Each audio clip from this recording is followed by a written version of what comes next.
দিতে দেবে অসুর অধিবার, তবে হবে বিশ্ব মাঝে বাঁচিবার চির অধিকার, চির অধিকার। আজকে যারা আমরা বাংলার মানুষ, আমরা ভাবলাম ইনকিলাব জিন্দাবাদ, লাল ঝান্ডা নিয়ে আমাদের দেশ স্বাধীন হয়েছিল। না বন্ধু, আমাদের বাংলা স্বাধীন হয়েছিল বন্দে মাতরমের ধ্বনি, এর সঙ্গে ছিল শ্রীমদ্ ভগবত গীতা। তাই তো আমাদের ক্ষুদিরাম করেছে, প্রেরণা পেয়েছিল শ্রীমদ্ ভগবত গীতা।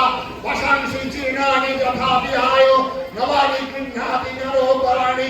এই শ্রীমদ্ ভগবত গীতা যখন কানাইলাল দত্তের ফাঁসি হচ্ছে, কানাইলাল দত্তের সঙ্গে গেলেন, তারা বলে তোমার সময় হয়ে গেছে, তোমার কোনো প্রার্থনা আছে? কানাইলাল দত্ত বলছেন না, আমার কোনো প্রার্থনা নেই, আমি একমাত্র শ্রীমদ্ ভগবত গীতাটাই একটু পড়বো। সেখানে দিয়ে তিনি দাঁড়িয়ে গলায় ফাঁসিতে দড়িটা ঝুলিয়ে নিলেন, নিয়ে বলছেন প্রজহাতি যদা কামান সর্বান পার্থ মনোগতান আত্মনেব আত্মনাতুষ্টা স্থিত প্রজ্ঞাস্ত উচ্চতে বলে গলাটা ঝুলিয়ে নিলেন। এই দড়িটা ঝুলিয়ে নিয়ে ফাঁসিটাকে চুম্বন করছিলেন। ওজন বেড়ে যায় কিন্তু সে একটা গীতে ফাঁসি লাগে। এই পৃথিবীর কোথায় পাবে না এরকম? আমাদের এই প্রদ্যুৎ ভট্টাচার্য মেদিনীপুরে বৃষ্টির ম্যাজিস্ট্রেটকে হত্যা করেছেন। সকালবেলা শুভ্র কাপড় পরে সন্ধ্যা বন্দনা করছেন। এই আমাদের প্রদ্যুৎ ভট্টাচার্য, এটাই আমাদের ভারতবর্ষ। এই ধর্ম এবং সংস্কৃতি দিয়ে ভারতবর্ষ। তাই আচার্য স্বামী প্রণবানন্দজি মহারাজ বলছেন, যে দেশ জড়বাদকে চরমবাদ বলে জানিয়েছে, এদেশ সেদেশ নয়, এদেশ চাই নীতি ধর্ম আধ্যাত্মিকতা।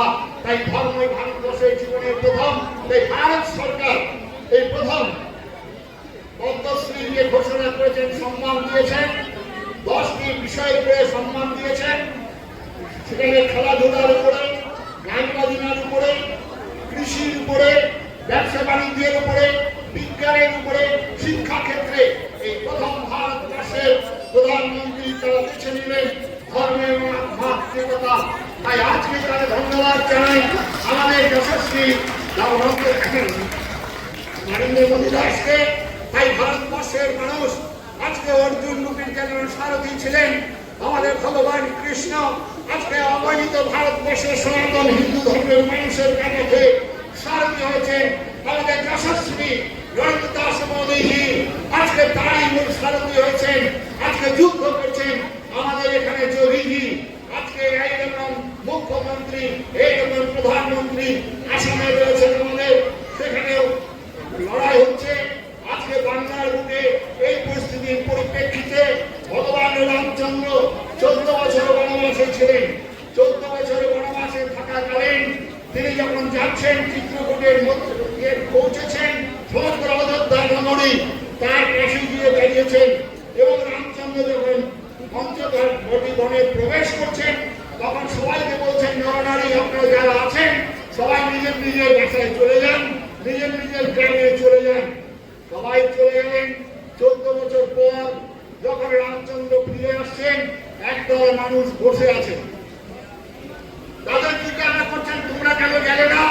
বলছে, প্রভু আপনাকে বলেছেন নর এবং নারী, তাদেরকে সবাইকে ফিরে যেতে বলেছেন, কিন্তু আমরা যে নর নারী নই, আমরা তো বৃহন্নরা, আমরা তো হিজড়া সম্প্রদায়, আমাদের উদ্দেশ্য তো আপনি কিছুই বলেননি, তাহলে আমরা কোথায় যাব, কোথায় জন্মগ্রহণ করব? তখন রামচন্দ্র বলেন, তোমরা যাও বাংলার বুকে গিয়ে বুদ্ধিজীবী রূপে তোমরা জন্মগ্রহণ করো। আজকে সেই বাংলার বুদ্ধিজীবীরা করে ভগবান রামচন্দ্রের আশীর্বাদে সেখানে গিয়ে জন্মগ্রহণ করেছেন। তাই বন্ধুগণ, আজকে আমাদের এই বিদায় নেওয়ার আগে আচার্য স্বামী প্রণবানন্দজি মহারাজের এই মন্ত্র জপ করুন। হয়তো তিনি সশরীরে নেই, তিনি বলেছেন সংঘ এবং সংঘ শক্তি সংহনেতা, তিনি একই। আপনার সঙ্গের সঙ্গে যুক্ত হন, তার এই শক্তি আপনারা পাবেন, আর সেই শক্তি থেকেই সংহনেতার সৃষ্টি হবে। তাই ঘরে ঘরে মায়েদের কাছে প্রার্থনা করবো, মা আমাদের এখানে আমরা দুর্গা পূজার সময় এসেছি, দুর্গা মা তিনি বাপের বাড়ি আসছেন 4টে সন্তানকে নিয়ে। শ্বশুর বাড়ি থেকে বাপের বাড়ি আসেন 4টা সন্তান। আর আমাদের দুর্গা পূজার ভোর মায়ের বাড়িতে যখন মেয়েরা আসেন, বাবা মার কত আনন্দ হয়, কত রকম ভাবে তাদের রান্না বান্না করেন। আমাদের মায়ের জন্য কি অবস্থা সপ্তমের দিন কচি কলার পাতায় নারকেলের নাড়ুর ভোগ, অষ্টমের দিন একটু আলুর দম লুচি, আর নবমীর দিন বাসি আলুর চচ্চড়ি, আর দশমের দিন সবাই গিয়ে মাংসের বাইরে দাঁড়িয়ে গিয়ে ডাক খেলিয়ে বাঙালিরা মাংসের দোকানে মাংস খাচ্ছে। এই তো আমাদের দুর্গা পূজা। পুরোহিত পরোহিতে নিরত, আমাদের আহ্বানের সময় এত আনন্দ হয় না, বিসর্জনের সময় আমাদের যথাযথ ব্যবস্থা অর্ধেক অর্থ রেখে দেওয়া হয়। বিসর্জনের সময় দিদি তো আবার কৃপা করেছেন, সুতরাং আমাদের যুব সম্প্রদায় যখন বেরোন তখন তাদের পা ঠিক মতো করে না, একদম পা জলের মধ্যে হাবুডুবু খাচ্ছে, রঙিন জলে ভর্তি। এই তো হচ্ছে আমাদের অবস্থা। এই অবস্থায় আচার্য স্বামী প্রভানন্দজি মহাদেব পথ একমাত্র বাঁচার পথ। তিনি বলেছেন, আমি যে পথ রেখে গেলাম এই পথই আমি ভারতবর্ষে বাঁচার পথ। সুতরাং আচার্য স্বামী প্রভানন্দজি মহাদেবের হিন্দু মিলন মন্দির আন্দোলন, হিন্দু সমন্বয় আন্দোলন, হিন্দু রক্ষী দলের আন্দোলন আজকে সারা ভারতবর্ষে বিভিন্ন রাজনৈতিক মতবাদের মানুষকে গ্রহণ করছে। যে শ্যামাপ্রসাদ মুখার্জির গলায় মালা তুলে দিয়েছিলেন আচার্য স্বামী প্রভানন্দজি মহারাজ, যে শ্যামাপ্রসাদকে বাঙালি জাতির ভবিষ্যৎ দাঁড় করে দিয়েছিলেন, এই বাঙালি জাতির লক্ষ্য, যে শ্যামাপ্রসাদ মুখার্জি এক বিধান এক প্রধান এক মিশনের বার্তা নিয়ে কাশ্মীর গিয়েছিলেন, যে কাশ্মীরের ভূস্বর্গ, যে কাশ্মীরের অবস্থা আপনারা দেখছেন, সিঁদুর অপারেশনের মধ্য দিয়ে আগামী দিনে ভারতবর্ষকে, আগামী দিনে বাংলার মানুষকে, আগামী দিনে আপনাদের হিন্দুদেরকে আপনাদেরকে সংকল্প গ্রহণ করতে হবে যে আপনারা হিন্দু হবেন, হিন্দু হয়ে শক্তির পরিচয় দেবেন না, আগামী দিনে পেট খোলার জন্য আপনারা তৈরি হবেন, এই পায়ের মতো অবস্থা হবে। তাই মায়েদের কাছে প্রার্থনা, একমাত্র ভারত লড়না না জাগিলে ভারত জাগে না, জাগে না। ভারতবর্ষের এক মা কংস কারাগারে পাষাণ চাপা কক্ষে অঝরে কেঁদেছিলেন, সেই মায়ের কোল আলো করে এসেছিলেন স্বয়ং শঙ্খচক্র গদাপদ্মধারী ভগবান। আর এক মা কেঁদেছিলেন আমাদের নবদ্বীপের বুকে, সেই মায়ের কোল আলো করে এসেছিলেন স্বয়ং গৌরাঙ্গ মহাপ্রভু। বিবেকানন্দ বলছেন, আমার মা পাথরে পাথরে মাথা ঠুকে ঠুকে দিয়েছেন। আজকে যে সঙ্গে আচার্যদেবের আতুল চরণে বসে আমরা আছি, সেই আচার্যদেবের মা সারদা দেবী, পিতা বিষ্ণুচরণ ভূঁইয়া অঝরে কেঁদেছিলেন শিব মন্দিরে।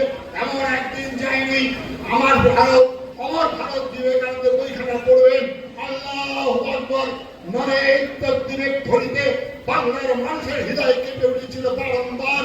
আর সেই অবস্থায় মা সারদা বিষ্ণুচরণ ভূঁইয়া অঝরে কেঁদেছিলেন, তাদের কোল আলো করে এসেছিলেন। স্বয়ং স্বয়ং মাঘী পূর্ণিমা পূর্ণ দিনে বুধ বিনোদ প্রণব প্রমানন্দ সৃষ্টি করেছেন ভারত সেবাশ্রম সংঘ। তাই আচার্য দেবের তিনি যুগস্রষ্টা, তিনি যে সংঘ সৃষ্টি করেছেন, এই সংঘের মধ্যে অভিষেক, অপূর্ব অভিষেকের সৃষ্টি, যজ্ঞের সৃষ্টি, অপূর্ব আরতির সৃষ্টি। আজও হাজার হাজার মানুষ আরতি দর্শন করেন, শুধু ফুলে নয়নে জলে কাকুতি মিনতি গানে পুজোর গমগিরি কান্তার মরু দুস্তর পারাবার লঙ্ঘিতে হবে রাত্রি নিশীতে। বাঙালি হিন্দুরা হুঁশিয়ার হুঁশিয়ার হুঁশিয়ার হুঁশিয়ার। নমস্কার।